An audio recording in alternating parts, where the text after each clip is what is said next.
അപ്പോൾ ലാലേട്ടൻ ഇന്ന് എല്ലാവരോടും ഗിഫ്റ്റ് വേണമെന്ന് ചോദിച്ചിട്ടുണ്ടായിരുന്നു. അപ്പോൾ നിവിൻ ആദ്യം പറഞ്ഞു എനിക്ക് വേണ്ട, കഴിഞ്ഞ തവണ തന്ന ഗിഫ്റ്റ് ഒരു പണിയായിരുന്നു, അതുകൊണ്ട് എനിക്ക് വേണ്ടാന്ന് പറഞ്ഞു.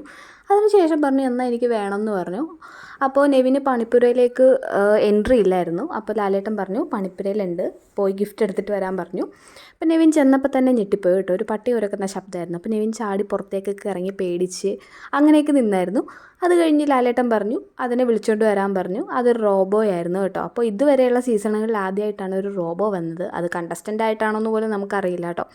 അപ്പോൾ അങ്ങനെ വന്നു, അകത്തേക്കൊക്കെ വിളിച്ച് കയറ്റി. അപ്പോൾ വിളിച്ച് കയറ്റുന്നിടത്ത് ലാലേട്ടൻ അതിന് മുന്നേ ഒരു കാര്യം പറഞ്ഞു, ഗിഫ്റ്റൊക്കെ തന്നിട്ടുണ്ട്, പക്ഷെ അത് ഒന്നൊന്നര ഗിഫ്റ്റായി പോയി എന്ന് പറയരുതെന്ന്.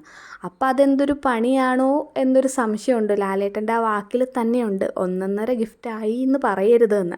അപ്പോൾ എനിക്ക് തോന്നുന്നു ഇത് ഹൗസ് മേറ്റ്സിനുള്ള ഒരു പണി തന്നെ ആയിരിക്കാനാണ് സാധ്യത. അപ്പോൾ ഇതിൻ്റെ പേര് പറഞ്ഞിരിക്കുന്നത് സ്പൈക്കുട്ടൻ എന്നാണ്. ഒരു 15,000 എന്തോ നെയിംസിനകത്ത് നിന്ന് സെലക്ട് ചെയ്തൊരു നെയിമാണ്. അപ്പോൾ ലാലേട്ടൻ അതിനെ ഇൻട്രൊഡ്യൂസ് ഒക്കെ ചെയ്യുന്നുണ്ട്.